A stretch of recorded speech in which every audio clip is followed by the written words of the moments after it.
All right. That's how you get it done, people. That's how you get it done. That's how you get it done. Come on in, guys. Once again, this is Devon Johnson filling in for the boss man Bergman Greg, as you know him on Twitter. And man, what a weird game. Man, that was a weird game. Man, that was a weird game. That had to be one of the toughest games to watch in the first half. But we pulled it out 120-101. Lakers over the Hornets. I know everybody was a little nervous about the beginning of that game because nothing about the beginning of that game said that we were going to win. Everything said that we were getting ready to catch an L that we weren't supposed to catch. But like we were anticipating, Alex Caruso came in the second half, and of course we won. That was the bottom line. Alex Caruso was our savior, and we should give props up to Uncle AC. I'm only playing. What's going on, Danny? I see you. Ron, I see you. Great fourth quarter. That's correct. There was a question. Yeah, let's get into that. So let's get into the game and let's talk about that. Of course, one of the biggest parts of the game that we saw in the first half was LeBron James in facilitator mode. He had 4 points in the first half, but for the most part, it was all assists. And give it up to Charlotte, man. They were playing some extremely tough defense. And this is something the Lakers are going to have to get used to. They're going to have to get used to the idea that every single game they play, they're going to get the best from the other team. It's almost as if we've taken the position of what the Warriors were. And part of it is because of LeBron and AD getting together, and the whole league knew that was trying to happen. And so people, they were already gearing their minds up to have to play LeBron and AD hard. Then, of course, you start adding in people like a Dwight Howard and JaVale with a lot of length, and of course Boogie, who would have been there had he not been hurt. And just people, the teams now are looking at the Lakers as serious contenders for the first time in 6 years. And here's a stat that blew my mind. I heard him say this on the TV today. This is the first time the Lakers have been 2-1 since 2010. Guys, that's 9 years. That's 9 years. We are finally 2-1. We're above 500 in the first 3 games for the first time in almost a decade. So if you're a Laker fan and you have held in and you have been a fan and you weren't like one of those fake people who jumped off and became a Warriors fan for 5 years, kudos to you. This game is something that you should celebrate for yourself. You should take a moment and pat yourself on the back because it's been a long time coming. And in the first half, it didn't seem like it was going to happen. Of course, Anthony Davis was probably one of the biggest offensive weapons we had in the first quarter, and then moving into the second quarter. But I want to take a moment for a quick second, and I want to shout out Dwight Howard. All of us had our doubts about Dwight, not only from the way he left, but some of the commentary that he was saying after that, and just his behavior on other teams and getting released.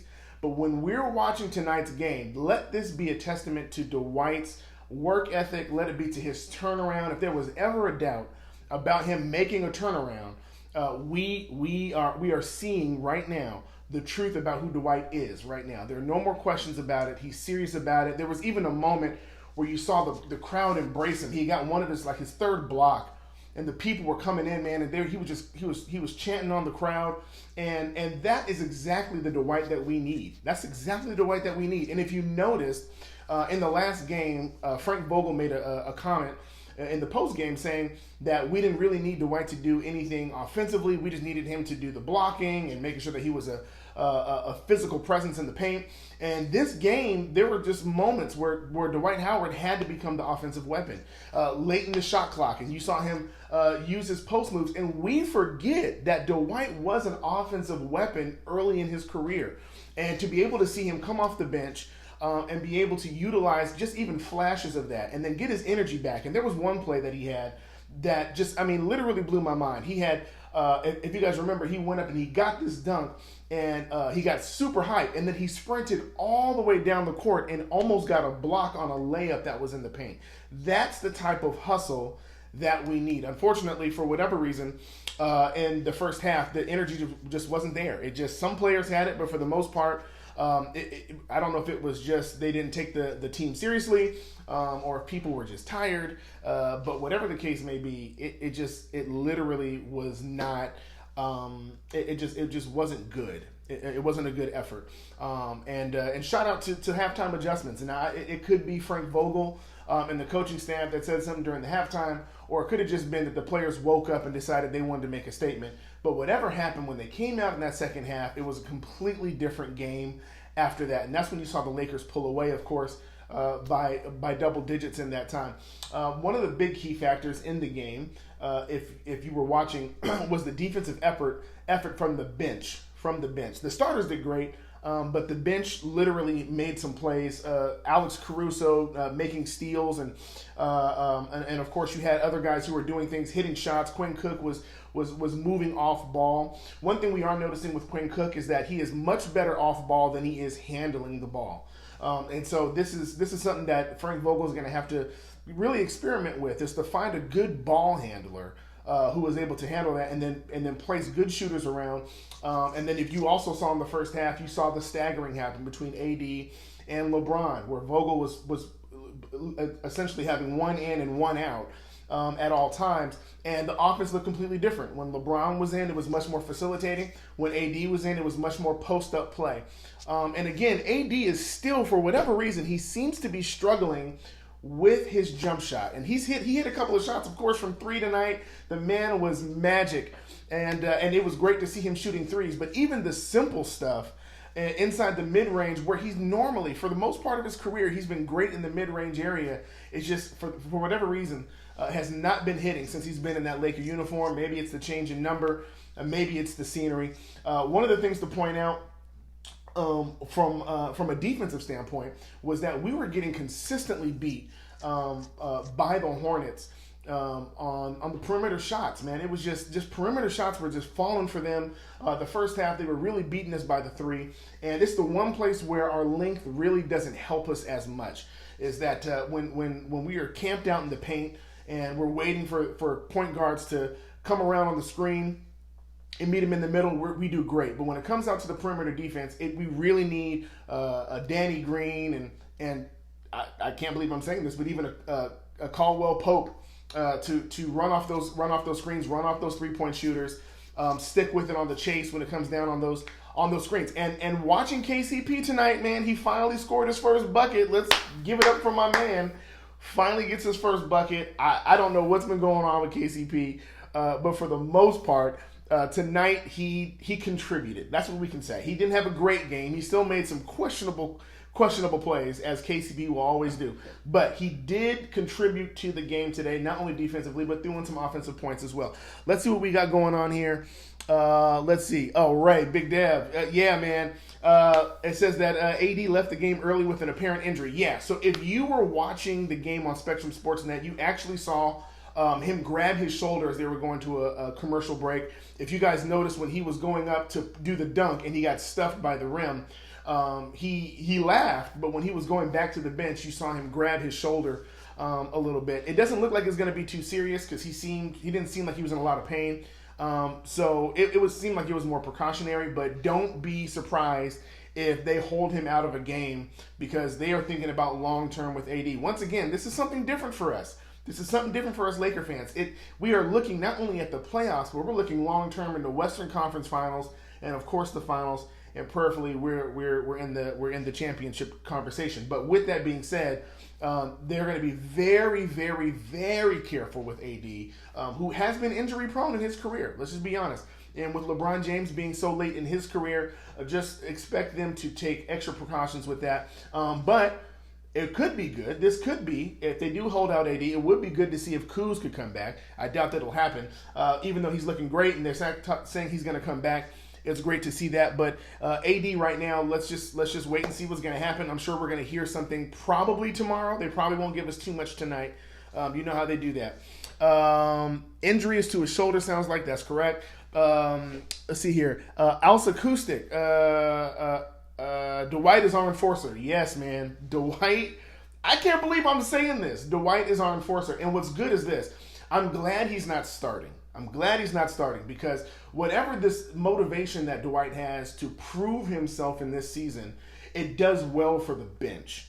JaVale hasn't really found a good place in the offense. It seems like he's slowly finding himself being pushed out of being considered for anything, not just defensively, but even offensively. Not even on pick and rolls. It seems to be primarily is running through AD and of course LeBron, but for whatever reason, it's not McGee. But Dwight seems to be that enforcer. He's jumping on he's challenging shots, even if he doesn't get the block. He's challenging shots. I think he only had 3 blocks tonight. Somebody help me. I don't know if he only had 3, but he only had 3 blocks tonight. But if you watch that game, his defensive presence in that paint was incredible. He was shifting shots everywhere. So Dwight was a beast under the rim with the blocks. Exactly. Dwight, Caruso, Cook, and KCP all making key plays. And let's just stop there for a minute, and I want to just make sure that we're concentrating on that. That let's take a look at where we were last year and where we were this year. Somebody made a comment that if we were down by 10 last year, that would have probably ended up being down by 30 at some point, and that's true. Even with LeBron, with our young core, they didn't have the discipline to stick with the game plan even when they were down. And the difference between young teams who are talented and championship teams is their ability to hold the course even when things aren't going quite as planned. And so if you watched it, even when Charlotte was just running and they were doing fast pace, every single time we got the ball back, LeBron would slow it down, and he would let the young guys make moves and utilize their speed, and LeBron would just wait, see the open pass, and he would pass it off. And so this is what you're seeing. You're seeing the pedigree of a championship team where this team is taking their time and they're not moving. If they're down by 10, they still see an opportunity to get the points back by sticking to the plan. So you didn't see a lot of individual ISO movement. You didn't see a lot of ISO shooting. We saw a lot of that last year when we were down. You just saw people just throwing up shots because they're trying to be the hero. But this year you're seeing even making the extra pass, and they're even milking the clock because they trust in the leadership. They trust in the veterans. They trust in the coaching staff that whatever plan is in place, if they keep to it, they can end up winning. And of course, they kept hammering away, and by the fourth quarter, we were hitting double digits, and of course, we got the win. Better start giving KCP some credit. Okay, I'm going to give KCP some credit for today. But if you've watched anything of KCP in a Laker uniform, it's not even streaky. It's just whenever he decides, he could have 30 points one night, and then another night he can just be like, he might as well be negative 30. It's really weird. It's really weird with KCP. But one thing he has been pretty consistent with is his defense. So maybe that'll be his thing. Dwight still needs a haircut, looking like Goldilocks. Blake St. Clair. I like his hairstyle, man. Maybe it's because I'm a brother and I appreciate that stuff. I don't know. New era for Showtime Forum. You're doing post-game, me tweeting. Yes. Yes.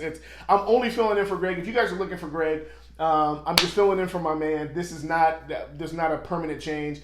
Bossman Bergman, this is his stuff. I'm going to let him do that. Hello from Puerto Rico. Go Lakers. Who's that? That's Samney1450. Should Dwight, let's see here. Should Dwight start or stay on the bench for energy? Once again, stay on the bench, man. Stay on the bench. I think between AD and LeBron, we have enough happening with that in the starting lineup. Dwight doesn't really work as well with both of them on the floor. And so he works best when they start the stagger lineup and he comes off the bench. And he can work either off ball with AD, and of course he can play the paint or run screens off for LeBron. Larry O'Brien goes to KCP.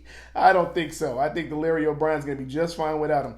Any reason behind Dwight wearing number 39? Just an odd look. I honestly, I don't know. I don't know if maybe he just. I don't know. I don't know why he chose that number. The numbers altogether are just weird, but it's Howard. Yeah, Howard went 8 for 8. Who said that? Anthony Davis shoulder injury out for the rest of the season. I don't believe that. I don't believe that. Was it Dasani is okay? Yeah, thanks. I don't think that. I don't think they would even make that determination that fast. But and plus, everybody's ESPN alerts would be going crazy if that were the case. I also want to talk about real quick. Let's talk about Danny Green. And how much of a revelation he's been for us. Even tonight, he didn't score a lot, and he only played about 24 minutes or somewhere around there. But one thing is very, very clear about Danny Green is that we would not have the record that we have without him. He makes not just good plays, but he makes key plays, key defensive plays. He hits open shots. If you notice, him behind the three-point line feels so much more of an assurity than anybody else on the team, with the exception of maybe Troy Daniels He has to be one of the most for sure shooters from behind the arc, and that's what we need. That's what we've been missing, guys. We have been horrible behind the three-point line. We've had streaky shooters, but not consistent, solid vets who know exactly where they're supposed to shoot. And of course, Kuzma is getting ready to come back, and Kuzma has been known as a scorer. But let me just brace everybody now for what to look for when this comes back. Frank Vogel is not necessarily looking for Kuzma to be the scorer. I know we all are thinking about that. We need somebody who can score off the bench, somebody who can come in and, of course, complement not just Dwight, but the energy off the bench, maybe a Caruso and a Quinn Cook. But what he has to do, what Kuz has to prove himself in is not scoring. He has to prove himself as a significant defender. He cannot just be somebody who sometimes plays defense. He has to be able to play consistent defense. And we've seen him and we've heard about progression in his defensive game. But if he does not show himself to be a good defensive player, if he's a defensive liability, don't expect to see a lot of minutes from Kuz. It's not the points that they're looking for. If you've looked at these scores, what we've been good at, we've been keeping a lot of these teams down, with the exception of the first game, and that was just a heavyweight fight with the Clippers. This game and the last game, it was a real defensive struggle. And the scoring is going to come because you have LeBron and you have AD. But if he's going to want to get minutes and have opportunities to score as the season goes on, he has to prove himself as a viable defender. He has to do that. He has to do that. If he does not do that, I'm telling you guys, you're going to be really upset. But if he does not show himself as a defender, I just don't see Frank Vogel playing him like that. Dwight needs to start, says King Braswell. Yeah, listen, once again, here's the problem. And if you guys saw the last game, the second half, they brought Caruso in. They had AD running the 5. The reason why that's happening is, and the reason why it's such a hardship to have a Dwight and an AD and a LeBron, is that Dwight doesn't have the stretch 5 capability. So he can't go out to the perimeter and be a threat. If he goes out to the perimeter, his defender's still going to stay home because he knows Dwight's not really going to be shooting from the three-point line. So because of that, when AD and Bron run the pick and roll and they go into the paint, there's already going to be an extra defender there, and there's going to be too many bodies. So the reason why it was so effective in the second half last game was because AD was able to run the 5. And of course, he doesn't like running the 5, but it obviously showed not only statistically, but it also showed just in the flow of the offense. And so Dwight playing and being in the starting lineup, I just don't see it unless AD is going to be out for a stretch. He may get the start alongside JaVale or over JaVale. We don't know. We don't know how they're going to run that. But I do know that you probably won't see him in the starting lineup with AD and LeBron at the same time. Should Caruso take Cook's minutes? Here's the thing about Caruso. And nobody is a bigger Caruso fan than your boy right here. I'll tell everybody who knows me, the Showtime Forum family who knows, I have been an Uncle AC fan since the day the dude got onto the Lakers and got called up. He's amazing, okay? You even heard the huge ovation he got when he came off the floor. The issue is that while he is a crowd favorite and a personal favorite of mine, there's still some plays that I know the veterans are looking for him to have to know and to understand. So there was a play where Caruso broke down the offense, got all the way down to the paint, and LeBron was actually coming in to catch a rebound because Caruso was already at the rim and really should have taken it up. And so LeBron was coming in to clean up just in case. Would have been the correct play. Is that you have your wing player coming in to catch the rebound in case you miss it, but you go for that layup. If you get past that many defenders and you're in the paint at the rim, you don't pass it, you find a way to finish. And so Caruso ends up throwing it into the corner, but LeBron is already streaking towards the rim. He turns the ball over, and these are the things that I'm sure they're seeing in practice that they want Caruso to finally kind of get a better understanding of. And one of the things that Caruso does have a problem with doing is finishing with defenders that are in the paint.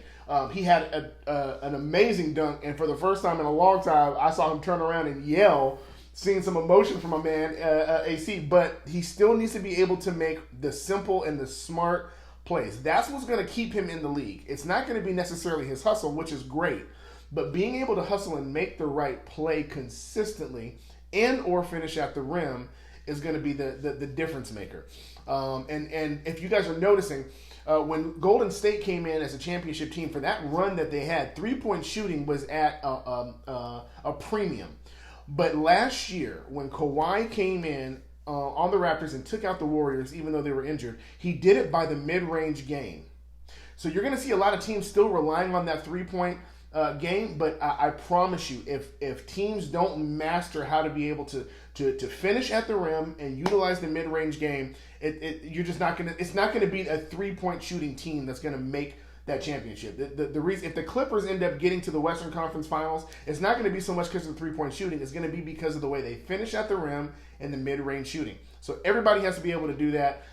We have Troy Daniels, we have Danny Green, and they're all tremendous. But if you watch Danny Green, some of Danny Green's best plays are him finishing at the rim on layups. He missed a couple tonight, but so be it. But being able to cut towards the basket, catch passes from LeBron, being able to finish those plays is going to be the difference maker for that.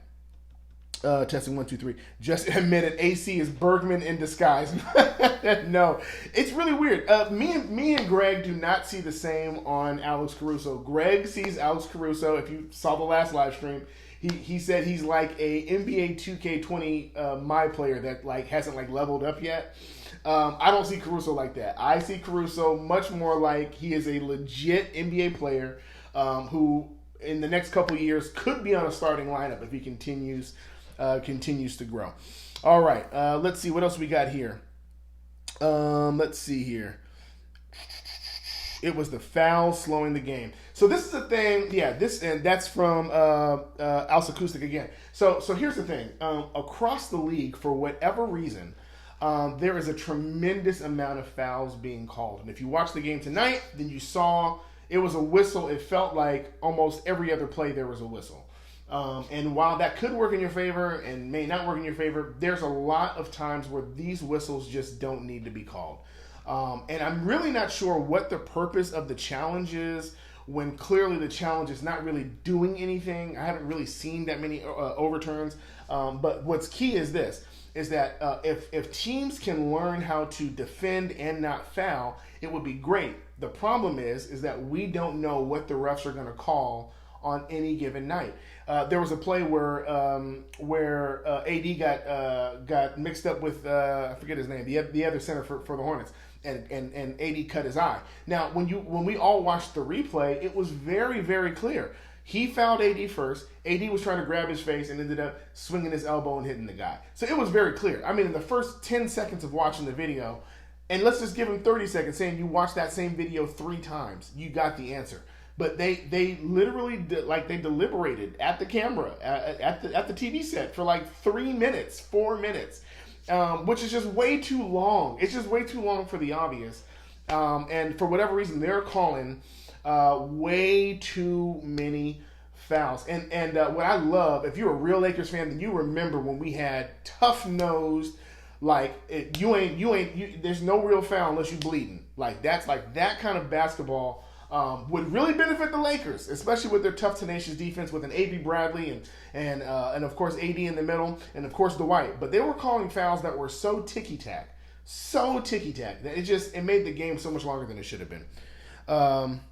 Greg should fire himself for those Caruso comments. Ben's headspace. So far, do you see LeBron giving way more effort on defense this season compared to last? Yes, LeBron is a revelation on defense for some reason. But what we have noticed is that Bron only has the energy to do one of his three possible star assets, right? So he's great as a facilitator. He's obviously great driving to the rim, and he's obviously great. He can be great on defense.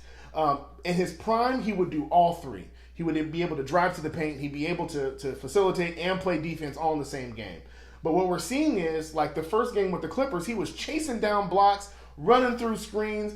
He literally was doing help defense and running back to his man on the 3-point line. He did that one game. And then he did another game where he was just driving in like he did the last game. And then tonight, he was just much more in facilitator mode. And he still gave more effort on defense, but you could tell his focus was, I'm going to make sure that I run the offense. And he didn't really explode for his points until towards like the end of the third into the fourth. And I mean, after that, it was just kind of like, man, it makes you wonder, like, we could have had that the entire game, and this would have been a blowout. But I think that's going to be what we're going to see out of LeBron for the rest of this season, is that he's only going to be able to give you 1, possibly 2 of those assets or those skill sets in a game consistently. So I'm glad he's given more defense, but it was very clear tonight that like we needed his offense. And when he finally decided to like get away from facilitating and just go through the offense, there was a play where he was running, literally, he posted up on the inside, they brought help, he spun out of the help, and they brought another defender. So literally it was 3 people, and he still finished at the rim. But I can imagine how much energy that would take, and if you watch the replay, he got fouled, but they didn't call it. But if he steps into that mode, he's unstoppable. He is unstoppable. Thoughts on Jerry Dudley's defense in his limited minutes today? I don't know what to make of Jared Dudley right now. Most of the talk that I've heard about him has been about his veteran leadership, and to be honest, he's actually hit some incredible shots in the 3 games that we've played, but his role is so limited. It's so minute that the amount of time that we get to see him, that I don't know. He has the ability of being a good defender. Not a great defender, but good enough to validate him being on the floor. Tonight, you know, he made some questionable things, but he did make a smart play, like he would intentionally foul when somebody was getting ready to go up, knowing they were a bad free throw shooter. It's just stuff like that. Even though tonight, Charlotte apparently couldn't miss from the free throw line. Just the last game, they shot, I think, like 50% or like a little bit below 50% or something like that on their last game from the free throw line. So tonight just seemed to be a complete turnaround, or maybe it was just some kind of anomaly or whatever the case may be. Am I going to talk about Bron getting rid of the hair already? LeBron's hair is struggling, guys. I don't know if you've noticed, but that hair is struggling. And that second half, he didn't have his headband on. And listen, LeBron, if you see this, just hear me, bro. Like, it's okay. Like, nobody will hold it against you if you take that off. But I'll tell you one thing: if we don't make it to the Western Conference Finals, we gonna shave your head ourselves. That's what we gonna do. I like that we have option with shooters. Last game was Daniels and Greens. This game was Cook and KCP. Yeah, once again, like, that's the key, man. The key to having that many shooters is not that you're gonna have all of them shooting. Right? The idea is that you can pick on any one of those guys to get hot, and then you ride the hot hand. And so Troy Daniels could be that. KCP, Cook could be that. Heck, even Caruso could be that. Caruso came in the game and immediately went to the three-point line and just jacked it up and made it. Caruso can get hot. I wouldn't call him a shooter yet, but that's the idea. Now, that's another part of what's going to have to get that Kuz is going to have to assimilate to. When Kuz came in to the league, you got to remember, he was around a BI and around Alonzo and around a Zubas, and he was around people that really weren't. Ingram was a scorer, but not a quick catch and shoot scorer like Kuz. And so now Kuz is finally on a team for the first time in his career where there were other shooters who really could be more consistent than him, really in a season. And so he's going to have to really find his place, pick his shots, and not try to assert himself as a scorer. He made a comment in the practice interview where he said, everything the Lakers need is what I've been working on in the offseason, and I think a lot of people are going to be surprised. If Kuz comes out and scores 25 points, that's not going to surprise me. If Kuz comes out and plays defense, that will surprise me. So if he wants to surprise me, play some defense, bro. Play defense. And then another thing I want to give a huge shout out to, especially for LeBron, is our free throw shooting tonight was far better. And I kept having flashbacks of last season. LeBron shot a horrible percentage last season. I think it might have been his career low and for the season for shooting free throws. But tonight he was good. And if you notice his shot, if you just watch the progression of his free throw shooting, he's always changed his stance and he's always tried to change and fiddle with it and try to find different ways to get it up. But tonight, if you notice, every time he shot it, he would dribble, he would hold the ball, and then he would wait for about maybe 5 seconds before he put it up. And for whatever reason, that little extra 5 seconds of waiting and breathing and calming down is making his shot look much better than it ever has before. If the Lakers can stay consistent, they're below 80% in the free throw shooting department right now, which is not bad for a team. But if Bron and the free throw shooting, if we can keep within like a good 78 to 81% for a team, that would be phenomenal. Because what we're going to get is foul calls. One of the things I noticed when I was looking, at one point, the only 2 people who had fouls in the game for the Lakers who were at the free throw line was AD and LeBron. which is scary when you think about it, because as many guards as we have who have the ability to cut in, to run off screens, to run in, to get into the paint and draw fouls, there really should be more than just LeBron and AD. But for whatever reason tonight, it was their night at the free throw line, and Bron made him pay. Bron made him pay. I'm sure there were some people who were like waiting for him to miss free throws, but yeah, tonight it was it was only Bron, AD, and then JaVale had one opportunity, and of course he missed that. So I'm really excited about the free throw shooting and having shooters. Dudley makes Roy Hibbert look like Usain Bolt. Blake St. Clair. Nobody is asking Dudley to be whatever speed demon that he's not supposed to be. Westbrook, none of that. Dudley's entire job is to make sure he keeps the culture happy, to hit the shots when he's in the game, and to be the greatest hype man on the bench. And to play defense. Like, outside of that, he really doesn't have. They're not asking him to break down the court and be open for layups. He's not going to be that guy. He's well beyond that in his career. Well beyond that in his career. LeBron struggled from the free throw line last year, but this year he's already 14 for 16. Yeah. That's my point. He's doing much better. He's doing much better. And it seems like he's much more engaged on the free throw shooting. He didn't really address it in the offseason, as far as like vocally and interviews and stuff like that. He talked a lot about conditioning and stuff at the top of the season and stuff like that, but he didn't make an emphasis about free throw shooting. So I think that kind of goes into the category that he puts I'm not going to talk about it, I'm just going to be about it. But for whatever reason, that has been a tremendous upswing from last year. The headbands are back, yeah. Danny Green has been worth every penny of his contract. Listen, there were some people who were upset because they thought we overpaid Danny Green. Let me tell you something. He is worth, like Donnie said, Eddie, he is worth every single cent. So far, he has been exactly what we've needed. And he's had a great attitude. His interviews are great. You can tell he's a great culture guy in the room. And here's the biggest key. LeBron has respect for the people that he's battled against. And he's battled against Danny. He's battled up against him in San Antonio and, of course, in Toronto. But he has battled against Danny, and he knows what Danny can do. And so anybody, really, for LeBron, anybody who comes out of Pop's system like that, he has respect for. He has respect for Kawhi. He has respect for Danny. And so having Danny on the team is good for LeBron.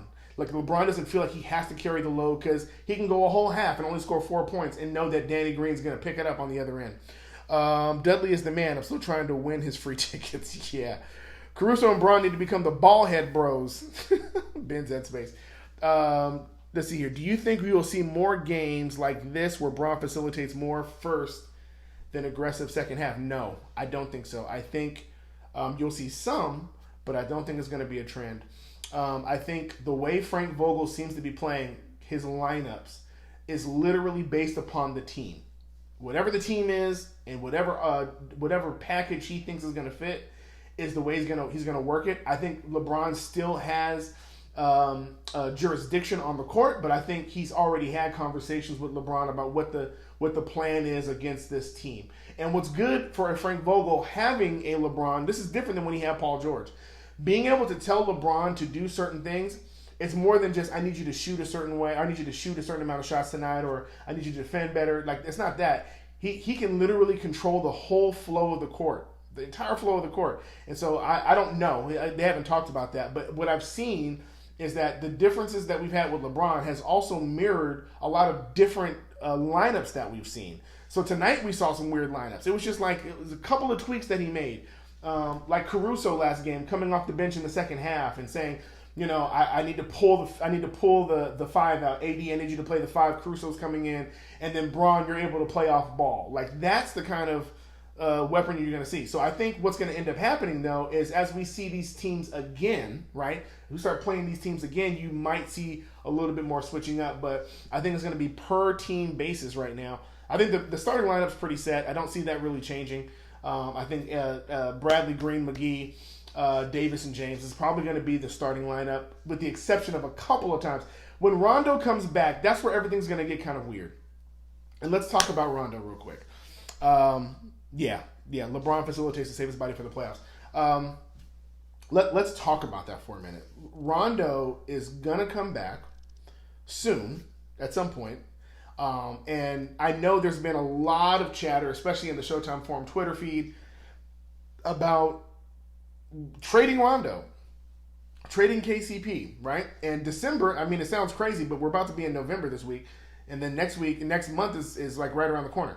So like for us, I know we see Rondo in a certain light. He makes some horrible plays a lot of times. The defense never respects him at the 3-point line. And his plus minus it's always horrific for whatever reason. With this team, it's always last year it was really, really bad, and even in the preseason it wasn't great. But the thing that Rondo has going for him is that it's three things. Number one, he's a veteran that not only the coaches respect, like J Kidd and Lionel Holmes and stuff like that, like they respect him. But LeBron respects him, and not only respects him, but wants him on the team. And then the third part is, out of everybody on the court, coaching staff included, nobody knows AD as well as Rondo on the court. And that's going to play into his minutes on some level. Now, is Rondo going to take advantage of any of those things and utilize his knowledge for Davis and being able to facilitate, I don't know. But don't expect Rondo to be sitting the bench. When he comes back, like he said, you're going to see a swap out depending on the teams with Rondo coming in on some games. But even when he's not starting, you're going to see significant minutes. And here, brace yourself. He may even finish games. Like, if it's a close game, and it's very possible. I'm just telling you, it's very possible. It doesn't seem right, because statistically it seems like he shouldn't be doing that.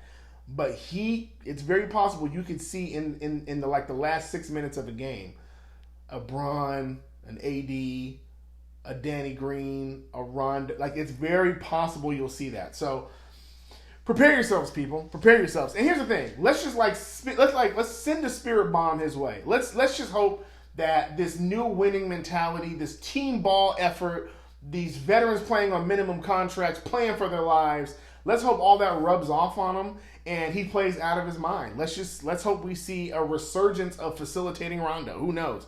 But I don't know. Do you think the Clippers are better than the Lakers? Let me tell you something. If you ever come in this room and ask that question again, no, they're not better than us. They'll never be. Let me tell you something. I'm going to say this right now. I don't care if they have Kawhi, Paul George. I don't care if they bring back the bad boy Pistons. The Clippers will never have my respect. I'm saying that right now. Now, this is not a channel that bashes other teams, but I'm just telling you personally, they're not better than us. They have great players. That's fantastic.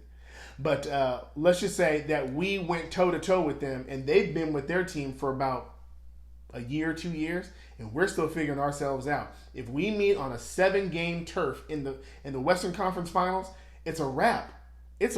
We got them. Lakers in 4. Dwight is looking better with each steal. Golden Knight, killing it, man. Proud of you. Thanks, man. Thanks, Javi, dude. I appreciate that. I still say trade KCP. So here's the thing. Greg talked about this in the last live stream. KCP has a de facto trade clause because of the 1-year minimum, and he's a clutch client, and yada, yada. The only way, and I kind of agree with Greg on this, the only way you're really going to see KCP traded is if he agrees to it. And the only way he's really going to agree to it is if he's not getting minutes. But based upon the way he plays defense in Vogel's system, I don't see it happening. Now, if there's a package that comes up where we can get a great player, I'm throwing out like an Iguodala or something like that. But if we can get like a great, a great trade on that, which you probably won't because his contract is not attractive to other teams, then, maybe. But for the most part, I don't think he's getting traded. And in fact, it's a little bit too soon. Just to be honest, it's a little bit too soon to say who's going to be traded. We really don't know. Like, the way the lineup is looking right now, we may do nothing at the trade deadline. The biggest thing I know that we're trying to do is get Iguodala. There's a lot of talk about that. And then, of course, we'd have to cut somebody for that, but that wouldn't be a problem. We could figure that out.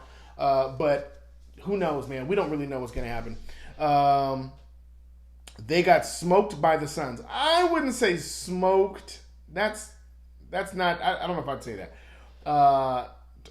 Yeah, I mean, they got beat by the Suns. But once again, it's, we're 3 games in.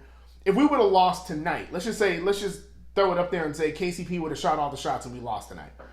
And that wouldn't say that we're a bad team. It would probably just say that we need some more time getting our lives together, right? Let's see, what else do we have here? Whose minutes will go down when Kuz comes back? Everyone is looking good. That's Kamara, Will. Everyone is looking good, but Kuz is an asset. Once again, I'm going to say like I said before, what's going to keep him on the floor is his defense. If Kuz is a liability on defense, I'm just telling you guys, I don't care how great of a scorer he is, it's not going to make a difference. Vogel is not trying to score as many points as possible. He's not trying to run D'Antoni's system. He's doing the exact opposite. If for Coach Vogel, if he could have the Lakers win every game, but they never score 100 points, he'd be happy with that, which is the antithesis of, let's say, a Warriors or the Phoenix Suns back in the day with Steve Nash. So, Vogel mentioned the Lakers could get Boogie back later in the season. Thoughts? Listen, as much as I can't wait for Kuz to come back, the real X factor is going to be Boogie. And here's why. I'm so glad you asked that question. The reason why is because Boogie, let's just say Boogie is 80% of what he was even at the Warriors. What Boogie does that makes him and AD run so much more effectively than a JaVale and an AD or a Dwight and an AD is him being able to play the stretch 5.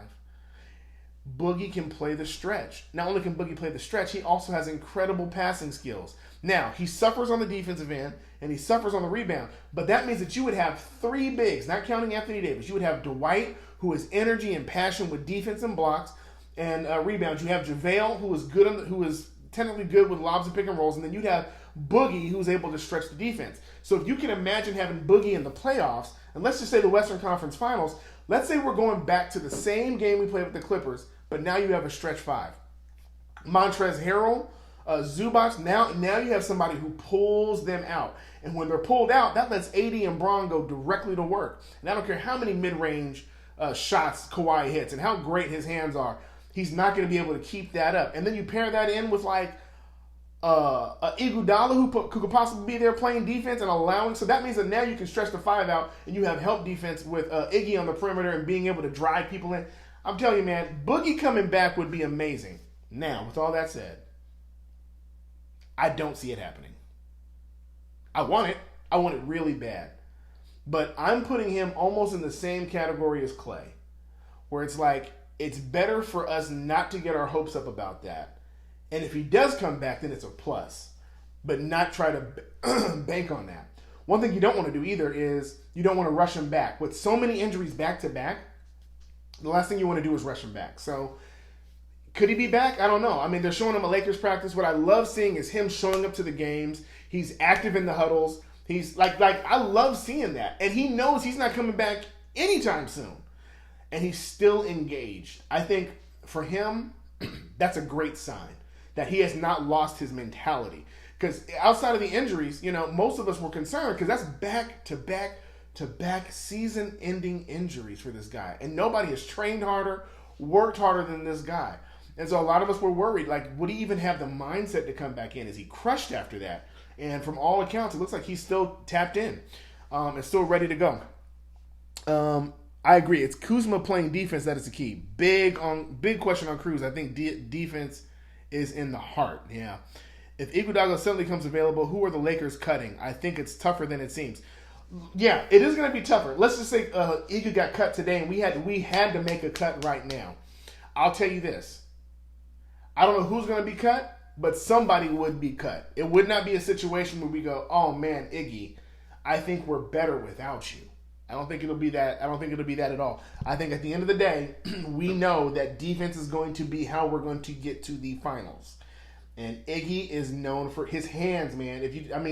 He's not as quick, he's older, but his hands, him being able to cut the passing lanes and being able to steal, like literally, like he's great on the perimeter. When people are going up for jump shots, he's known to swipe. So that would be great. Yeah, there's a reason why Boogie's been hanging on the bench. He must be making progress. Well, part of that is that, and the other part is what's his alternative? That's the other thing. Like, it's more than him just being on the bench. He's active on the bench. And so I don't think it's so much about his health as much as it is that he knows. Like, even the Lakers were really taking a chance on Boogie. We gave him the veteran. We gave him like small amount of money to come play for us, and it's a steal. Think about it. Dwight Howard and Boogie Cousins getting them to come play on those contracts alongside AD was an amazing thing. I think Boogie knows that this is his only chance for resurgence, and I really think that him and Pelinka have had a conversation about what next year possibility could be. I think the Lakers still see him as a viable option for next year, even if he doesn't play this year. So, in the house. Let's see here. Let's talk about this real quick. There was a question about Zach Norvell, okay, who obviously did his thing in the preseason. Probably better than any other person we've seen in preseason who's fresh in, okay? I liken him not as good, but it's kind of like when we saw like Kuz kind of like show himself in preseason during summer league when he was playing alongside Lonzo and stuff like that. Like we saw like this. Oh man, like there's something there. And so there was a question about could we move Zach in and utilize him on the court because he's obviously a tremendous shooter. Yes. Once again though. For Norvell, the reason why you're not going to see him being called up a lot is not because he can't score. Once again, we have to switch our mindset. This is not the Luke Walton offense where everything is run and gun, okay? It's literally like patience, defense, and shooting when the play is right.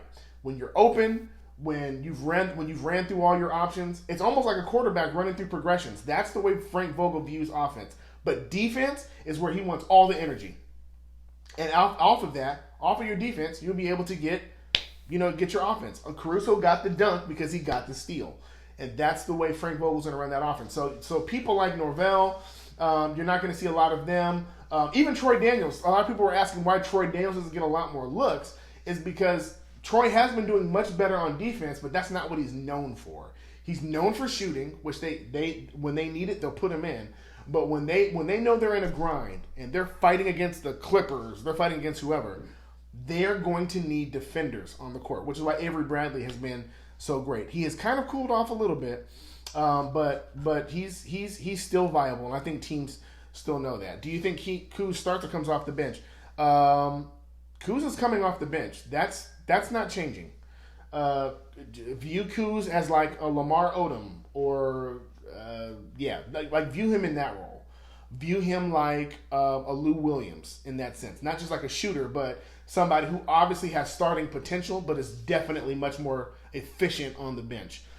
He'll play a lot of minutes. He may even finish games depending on how his defense is, but expect Kuz to come off the bench, period. I just don't see who else you take out for him. He probably will sub in minutes for LeBron to play alongside AD. You'll probably see a lot of that.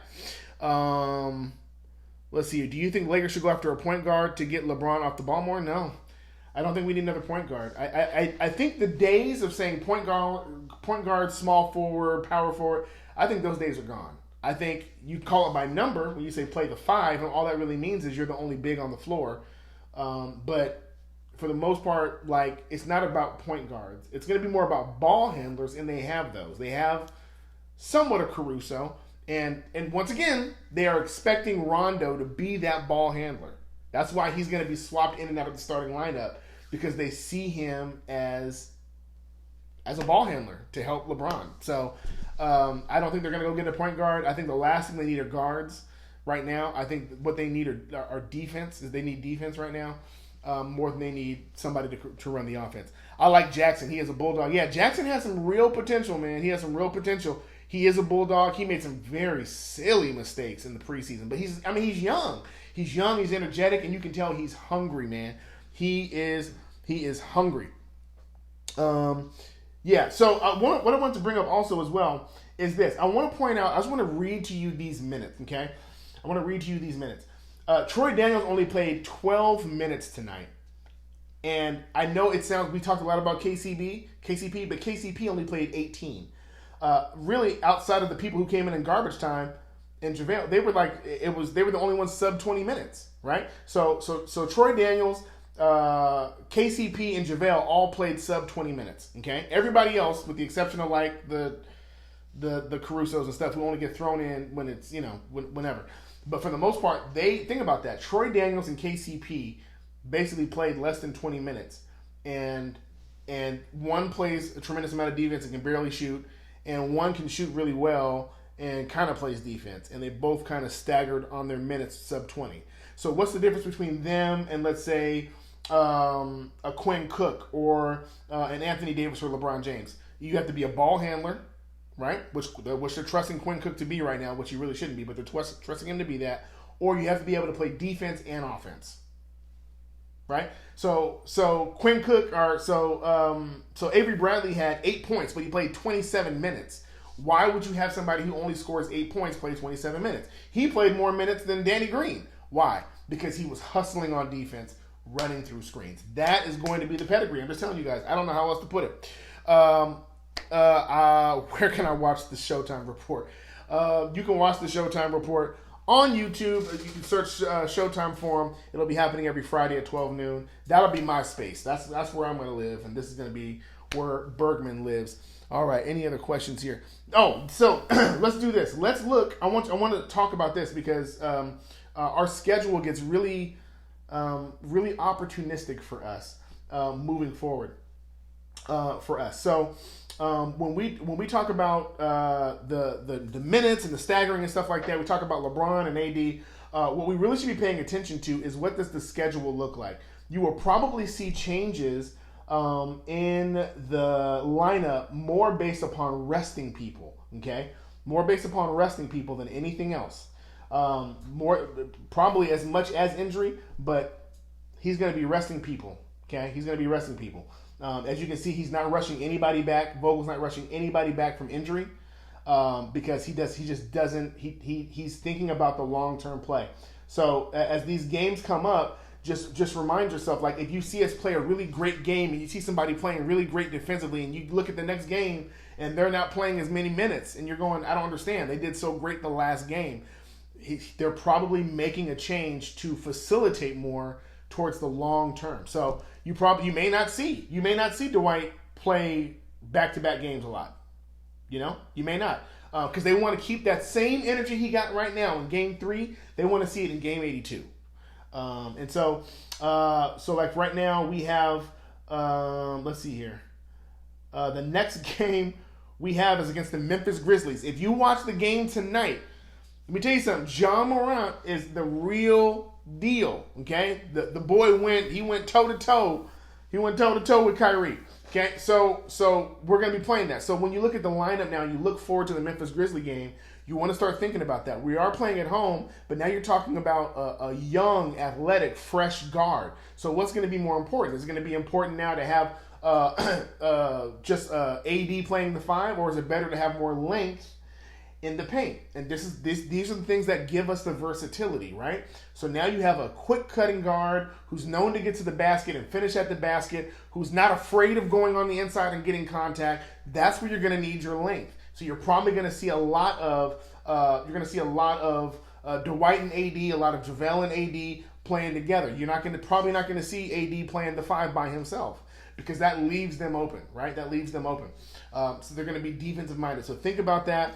Also think about the fact that when they play Tuesday, they don't play again until Friday. So he's probably going to spend a lot of energy on those people and then arrest them because they're not going to be playing for a few days. So look at the schedule. You're going to see a lot of differences in the lineup and why Vogel does what he does. These are veterans, guys. These are veterans. Cannot stress that enough. When you're talking about veterans, this is not like Kobe was a veteran, but Kobe wasn't natural. The man was not human, right? Kobe would have 3 fingers missing and just had a stroke. And he would come out and play 40 minutes and then play overtime and then be like, I'm going to shoot 900 shots after the game. Like that is an anomaly in the history of the game. Nobody does that, okay? These are normal veterans. And I love LeBron, but that's not LeBron. LeBron's not about to put up shots after the game. LeBron's going to be in that ice bath and he's going to be chilling out, okay?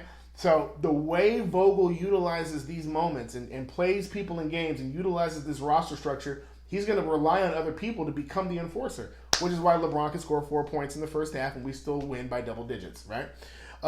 Okay. Dwight Dwight Howard. Yeah, 16, 10, and 4. Dwight had a double-double tonight with 4 blocks. Yeah, he was a monster tonight, man. You saw his excitement. You saw it, but let me just also be honest, okay? So that we can keep it all in perspective. I'm not trying to be negative Nancy. They also did not have a solid big man in the middle. So really, that should have been his line. But like when you have a Montrezl Harrell, or you have like a Rudy Gobert, like that was a good game. Doing 16, 10, and 4 against another big is what we really need. And so he did great tonight, and I think that's honestly what I need him to do every time he gets in the paint. But let's not forget that there was a game where we got out rebounded like tremendously, and the bench got outscored tremendously. Those are the areas of growth that we need to get to. And I know it's hard. We have to switch our minds, mainly because for the last 6 years, it didn't matter who we played. We were already anticipating an L. Even if we had an 18-point lead, we were waiting for the fourth quarter to come so they could lose that lead. And we've been scarred, people. We are battered fans. We've been abused. We have watched our team become something that we do not recognize. And because of that, sometimes, we get excited about things that are normal to other teams. 16, 10, and 4 off the bench is a normality. You're probably going to see Willie Cauley-Stein do that for the Warriors, as bad as they are right now. But for us, we have to get in the mindset that we have to be able to pull this stuff off against the elite teams. And really, you're talking about the Bucks. You're talking about, you're talking about the Clippers. You're talking about teams like that where it's really going to matter.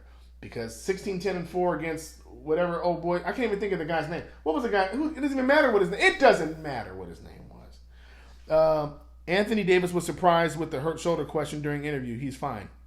I'm telling you, I don't think Anthony Davis was like in a huge amount of pain. I think he went to yam that thing right back in the rim, right back in the basket, and he hit the rim, and it hurt. I think that was it. I think he'll probably be sore tomorrow, but I don't think it's going to be a big deal. They don't play again until Tuesday. You may see him in limited minutes. Who knows? Ain't going to be that big. Cody Zeller. That's his name. He has a twin something. He has like 2 other twins. Cody Zeller, yeah. That's it. So, yeah, he appears to be good to go. Thank you, Ron R. and Al's Acoustic. Appreciate that.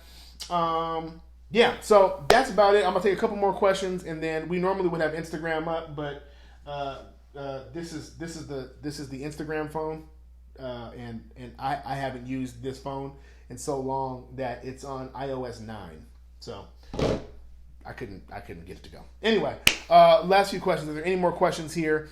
Getting ready to sign off here. I think I missed a couple up here. Should Caruso start over LeBron? Who said that? Yeah, that's it. That somebody said that, and that's a great thought. I didn't even think about that. But Dwight and Kuzma off the bench. If Dwight plays the way he plays tonight against the other second units that we play against, and Kuzma as the scorer, and like that to me is, man. And then you have LeBron and AD staggering, playing with not only starting lineups but the second unit and even possibly the third unit, depending on who's in there. So you can imagine a Caruso, you can imagine a Kuz and a Dwight. Like that's a real solid running second unit, like that runs right, and the veterans can come back in and slow it down. You could let Dudley just trail. Like you could send the guys running, let Dudley trail on the 3-point line, drive to the paint, kick it back out. Dudley hits the 3, and he didn't have to do nothing but jog down the court. Like that to me is a beautiful thought, man. Beautiful thought. Way to come off the bench. Thank you. I appreciate it. I think it was the first time Howard has felt the LA crowd. It was the first time he felt it, and not just felt it, but like felt the appreciation. And he was on eggshells about how that whole dynamic was going to be. The entire league was like, he's going back where? And I give it up to y'all, man. I'm giving it up to y'all because there was a lot of conversation, but it wasn't hate. It was like, yo, like, let me see, show me, basically. And I think so far, he's shown it. And now I'm gonna tell you what the real test is gonna be. If the next game, if we don't feed him in the paint, or he doesn't get 16 points, or he doesn't get the dunks that he was looking for, is that going to affect his psyche? Can he have nights where he's 16-10 and have nights where he only scores 4 but has 4 blocks and 8 rebounds? Like, can he adjust and go back and forth where he's not the focal point and he's not hyping the crowd up and he gets in foul trouble early and gets put on the bench? Can he still stay engaged? That's going to be the test. Yeah. All right.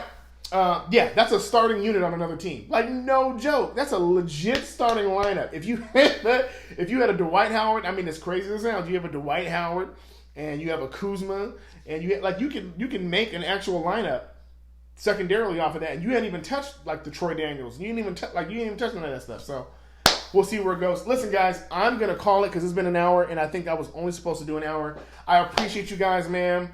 Dwight is still in a non-guaranteed contract, so I think he'll stay locked in. That's the biggest key, y'all. He can be fired, and we don't owe him a thing.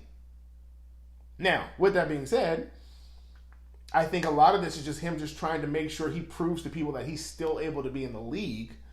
I don't think with that collection of veterans in the locker room, I don't think you're going to see him acting crazy. But that's a great point. Lakers Forever 5. He's on a non-guaranteed contract, so he better stay locked in or he's going to be locked out. All right, guys, I appreciate y'all, man. I'm getting ready to sign off. I appreciate you. The next game, Tuesday, is going to be against the Grizzlies. And, yeah, I think I'll be live tweeting that game. But Greg Bergman will be back for the live show. I appreciate y'all giving me so much love and appreciating and just letting me hang with y'all. I'm all the way out here in Houston. It's midnight where I'm at, so I'm getting ready to sign off. So I will see the Forum fam. I will see y'all later. Deuces.